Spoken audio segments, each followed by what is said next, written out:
I was initially brought in the movie because they were doing an awful lot of research as to how to do zero-G or weightlessness here on Earth, which is close to impossible.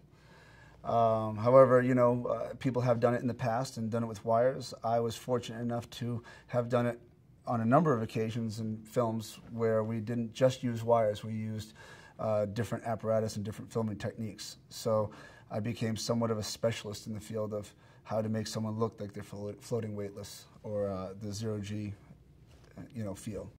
I was working at Digital Domain. I was inside their building working on another film, actually, and I was using some of these flying apparatus that I had developed. And the producers from Odd Lot, as well as the director, Gavin Hood, was in the building, and they were doing research on Ender's Game, and they heard that I was there flying people, so they came down and wanted to talk to me and see what I was doing. Fortunately for me, I was on the stage, you know, directing my people and showing them how to fly and making them look like they were pretty close to zero-G, although they were flying. When they came down, they were able to, you know, get a hands-on demonstration of what I could do and how I do it. These are all very interesting. This is great, and we'd love to see how this applies to the movie. So would you mind reading the script and tell us what you think, you know, would these work in our setting as well?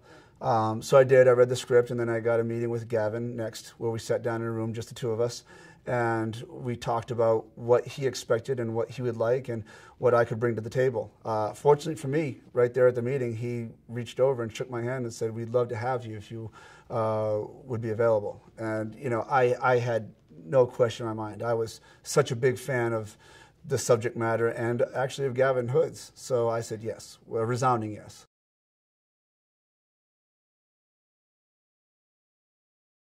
Floating weightlessness is so difficult that most adults, even gymnasts, can't grasp it that well. You have to have a lot of practice. You have to be able to simulate and act like you're floating weightless, even though you're on wires or on an arm. And these children were able to get that within a 3-week period of time. We had 3 weeks to train them and teach them how to fly weightlessness on these wires. The kids had to go to space camp and learn what it was like to be astronauts. They had to come to us and they had to work on fight stuff in the early part of the morning. Then later on in the day, they would come back to us and do wire work. However, you know, one of the things that we didn't anticipate was the fact that they would like it so much.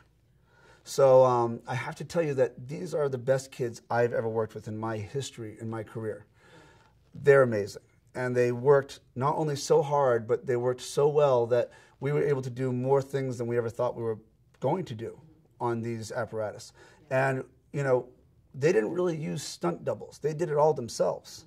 We designed an apparatus specifically for this movie called the Lollipop.